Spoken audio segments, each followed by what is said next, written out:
Bismillahirrahmanirrahim. Assalamualaikum warahmatullahi wabarakatuh. Alhamdulillahirabbil alamin. Inna hamdalillah wa nasta'inuhu wa nastaghfiruh wa min sururi anfusina wa min sayyiati a'malina may yahdihillahu fala mudhillalah wa may yudhlilhu fala hadiyalah. Asyhadu an la ilaha illallah wa asyhadu anna Muhammadar Rasulullah. Syukur alhamdulillah di hari kedua Ramadan ini Allah masih memberikan kita kesempatan untuk bisa merasakan nikmatnya Ramadan dan insya Allah untuk mengisinya dengan berbagai amal ibadah. Semoga hari kedua ini nanti selesai dengan baik, besok lebih baik lagi sampai akhir Ramadan nanti, dan insya Allah kita menjadi hamba-hamba yang bertakwa. Ba'da syukur kita haturkan salawat kepada Rasulullah Muhammad Sallallahu Alaihi Wasallam atas semua bimbingan yang kita bisa pelajari begitu ya dari hadis-hadis beliau, dan kita berharap semoga nanti kita bisa mendapatkan syafaat dari beliau. Amin. Kayaknya kurang lengkap kalau saya tidak berpantun dulu gitu ya. Sholat tahajud dini hari, memakai sajadah di atas tikar. Tema kajian saya hari ini adalah tentang keutamaan istighfar. Kenapa tema ini yang saya ambil begitu ya? Karena saya berharap begitu tahun ini salah satu amal unggulan Ramadan saya khususnya, dan mungkin bisa kita gunakan bersama begitu ya, adalah salah satu amal unggulan di bulan Ramadan ini adalah memperbanyak istighfar. Seperti yang disampaikan Puput kemarin, salah satu yang harus dilakukan adalah memperbanyak taubat. Maka dengan istighfar ini salah satu cara kita juga untuk memperbanyak taubat. Tapi materi ini begitu ya, itu terinspirasi dari kisah heroiknya seorang penjual roti. Dan saya ingin mengisahkan ini untuk kita bersama. Saya yakin jenengan mungkin pernah dengar, ibu-ibu semua pernah dengar atau pernah membaca atau pernah lihat di YouTube, dan karena memang sangat heroiknya kisah ini menurut saya. Jadi seorang penjual roti ini tinggal di Basrah di daerah Irak. Tapi di sisi lain begitu ya, di sisi lain ada seorang ulama besar bernama Imam Ahmad. Imam Ahmad ini seorang ulama ahli tafsir dan ahli hadis. Beliau yang melahirkan atau yang mendirikan mazhab Hambali. Beliau adalah muridnya Imam Syafi'i. Jadi beliau seorang ulama besar begitu ya.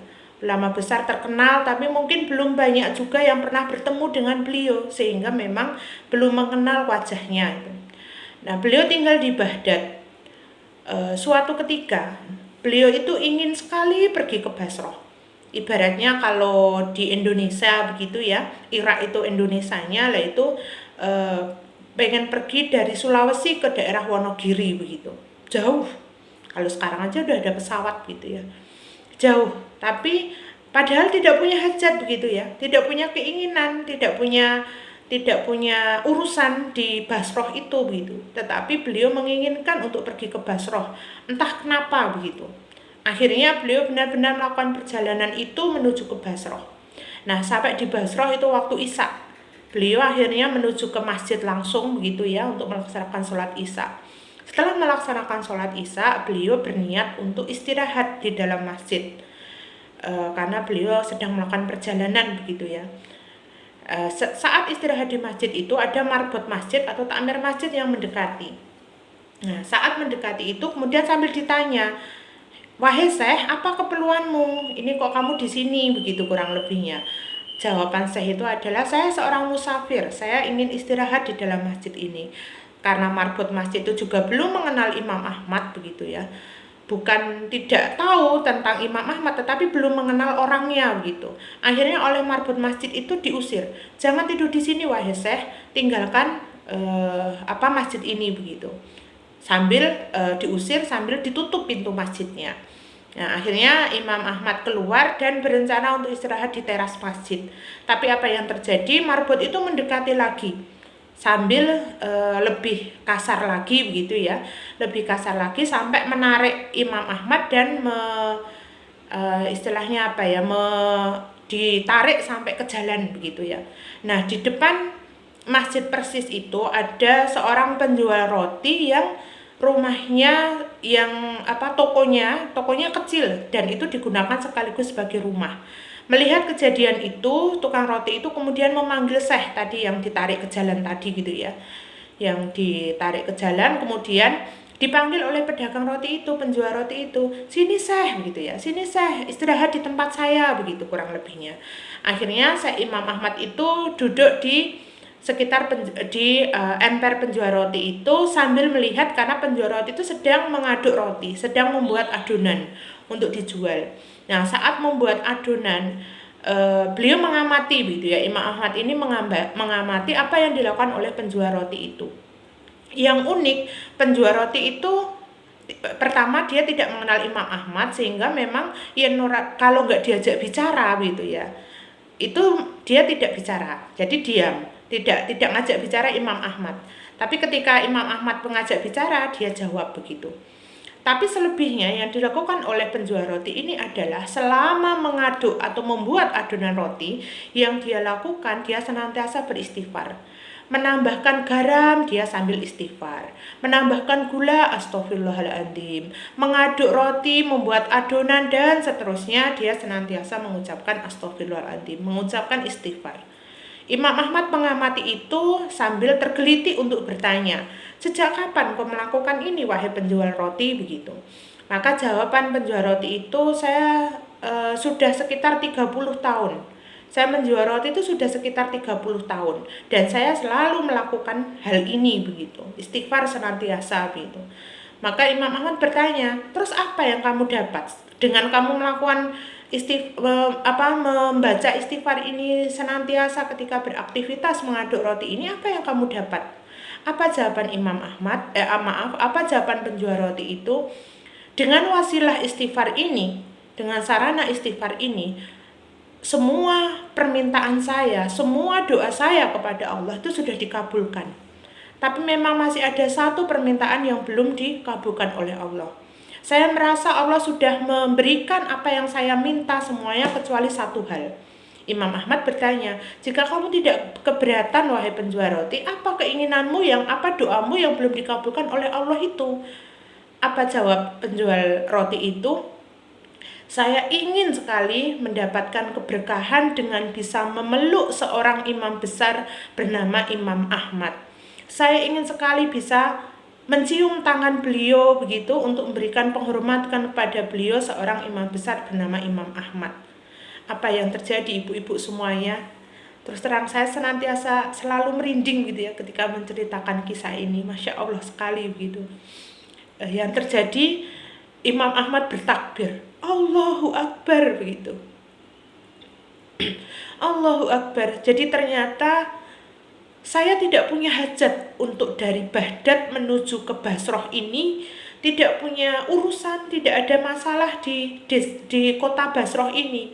Tetapi kenapa saya pengen sekali hadir? Ternyata itu karena doa dan istighfarmu. Allah menghadirkan saya, Imam Ahmad, untuk hadir bertemu dengan penjual roti. Dan itu permintaan yang belum dikabulkan oleh Allah untuk menjual roti itu karena istighfarnya. Masya Allah. Jadi artinya apa? Semua permintaan, semua doa dari penjual roti itu, alhamdulillah semua sudah dikabulkan karena istighfarnya setiap melakukan aktivitas. Masya Allah. Sebagaimana dalam hadis Rasul gitu ya, Rasulullah pernah bersabda, "Waqala sallallahu alaihi wasallam, aksiru minal istighfar, faman aksara minhu ja'alallahu lahu min kulli ghammin farajan wa razaqahu min haitsu la yahtasib." Barang siapa memperbanyak istighfar, niscaya Allah memberikan jalan keluar dari kesedihannya, kelapangan dari setiap kesempitannya, dan rezeki dari arah yang tidak disangka-sangka. Dan ini hadis sahih. Jadi itu berapa keutamaan istighfar. Akan diberikan kemudahan, jalan keluar dari kesedihan atau masalah-masalahnya. Siapa yang di hidup ini tidak pernah punya masalah, tidak pernah merasakan sedih? Saya yakin tidak ada. Dan dengan istighfar itu salah satu jalan untuk bisa keluar dari kesulitan ataupun kesedihannya tadi. Mendapatkan kelapangan untuk setiap kesempitannya. Saya yakin tidak ada yang pernah merasakan hatinya sempit, kayak sendirian menghadapi masalah dan lain sebagainya. Tapi dengan istighfar insya Allah akan diberikan kelapangan dan bahkan mendapatkan rezeki dari arah yang tidak disangka-sangka, seperti penjual roti tadi. Betapa keinginan yang sangat besar untuk bertemu dengan seorang ulama besar yang Allah kabulkan doanya itu dengan hadir di hadapannya, tanpa diundang, tanpa harus mengeluarkan biaya. Allah yang mengirimkan lewat istighfar dan doa-doanya. Masya Allah sekali begitu ya. Dan di hadis yang lain juga dikatakan, qala Nabi sallallahu alaihi wasallam likulli da'in dawaun wa dawa'uz dzunubil istighfar. Semua penyakit ada obatnya, dan obat dari dosa adalah istighfar. Saya pernah mendapatkan ceramahnya Ustadz Hanan Ataki.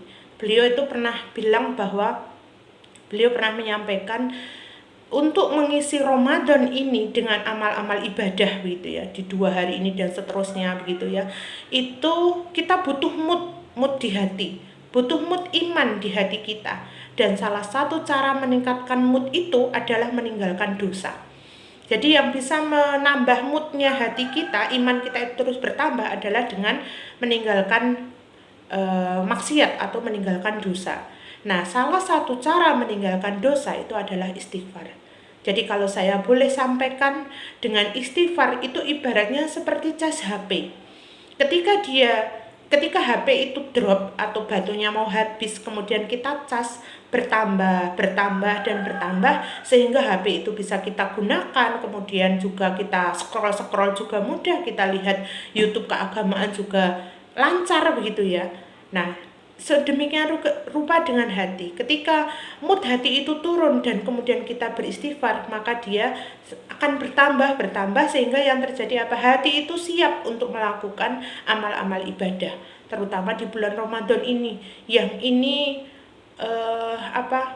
sebuah kenikmatan yang luar biasa, kita masih bisa menghirup udara di bulan Ramadan ini, bisa bertemu dengan Ramadan tahun ini, dan semoga bisa bertemu dengan Ramadan tahun yang lain.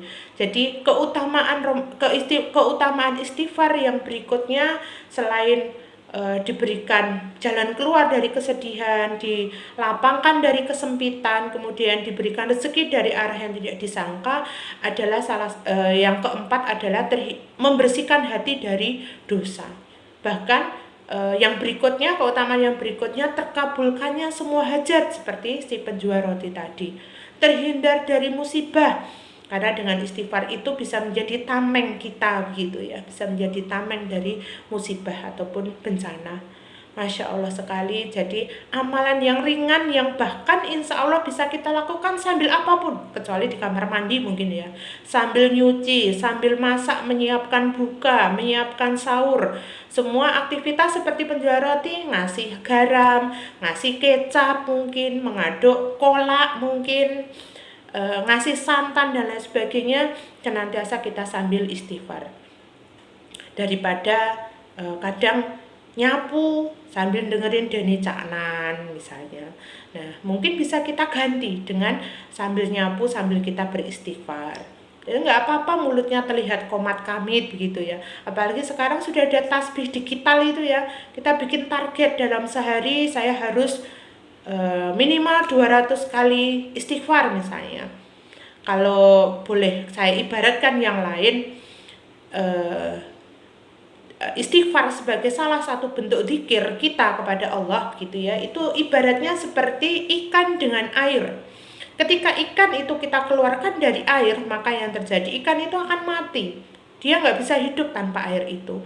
Demikian juga hati tanpa zikir, dia akan menjadi hati yang mati begitu. Na'udzubillahi min dzalik. Sehingga bagaimana mood iman itu bisa naik kalau hatinya sendiri sudah mati. Sehingga Ramadan dengan tidak Ramadan sama saja, nggak ada amal yang istimewa. Maka amalan yang ringan ini tadi mungkin bisa menjadi salah satu alternatif amalan unggulan kita, yaitu dengan memperbanyak istighfar. Itu saja apa yang saya sampaikan, ibu-ibu majelis yang saya muliakan, yang insya Allah dimuliakan Allah, yang saya hormati dan saya cintai karena Allah. Di akhir kultum saya ini, di akhir kajian ini, kiranya mohon maaf atas semua kesalahan, dan semoga begitu ya, kita bisa menjadi pemenang-pemenang di akhir Ramadan. Dengan terus ketika orang berlomba itu untuk menjadi juara, memang tidak diawali dari startnya, tidak diukur dari startnya untuk menjadi juara, tidak diukur dari startnya, tetapi start akan menentukan finishnya nanti begitu ya. Maka ketika ini sebuah perlombaan, jadikan Ramadan ini sebuah perlombaan, sehingga yang terjadi apa? Mulai dari start, mulai dari hari pertama Ramadan kemarin begitu ya, sampai nanti di finish nggak boleh terlena. Wah, aku sudah mau sampai finish, kemudian kita pelan-pelan saja begitu, tidak, tetapi terus menjaga mood itu tadi, mood iman itu tadi, sehingga yang terjadi sampai di akhir Ramadan, sampai di finishnya nanti kita bisa menjadi juara. Ibaratnya perlombaan, kita akan menenteng piala begitu ya, di podium tertinggi karena sebagai juara satu. Itu ibu-ibu majelis taklim yang saya hormati, semoga Allah menjaga mood iman kita, sehingga sampai akhir Ramadan nanti kita bisa menyelesaikan Ramadan dengan amal-amal ibadah yang istimewa di luar biasanya, dan insya Allah kita berharap itu semua amal ibadah kita diterima oleh Allah Subhanahu wa Ta'ala. Terakhir, jangan lupakan doa untuk saudara-saudara kita yang ada di Palestina. Semoga kemerdekaan untuk saudara-saudara kita di Palestina segera terwujud, dan Allah memberikan limpahan kesabaran terus kepada mereka semua dan kita bersama. Dari saya cukupkan. Mohon maaf jika banyak kesalahan. Billahi taufiq wal hidayah. Wassalamualaikum warahmatullahi wabarakatuh.